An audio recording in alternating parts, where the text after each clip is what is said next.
Good morning friends, આજની તારીખ 30 April. જોઈ શકો છો પાણી ચાલુ છે અને આપણે વાત કરવાના છીએ કોષા વેટ પાવડર જે સલ્ફર 80% છે એ આપણે પિયતમાં ચાલુ છે. એ પાવાથી આપણે મકાઈનો ગ્રોથ અને વિકાસ ખૂબ જોરદાર થાય છે.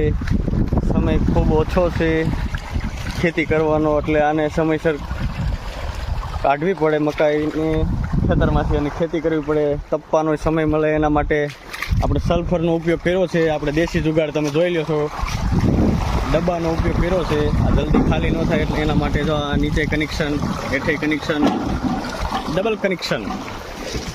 ઓકે, જોઈ શકો છો સલ્ફર ચાલુ છે એકદમ પાણી ધોરિયામાં સફેદ. અને મગને શું કહેવાય, આ મકાઈને સમરા આવી ગયા છે. આ મગ લીલા ખાવા હોય તો આવી જજો, આપણી વાડીમાં 5 ટોબરામાં છે.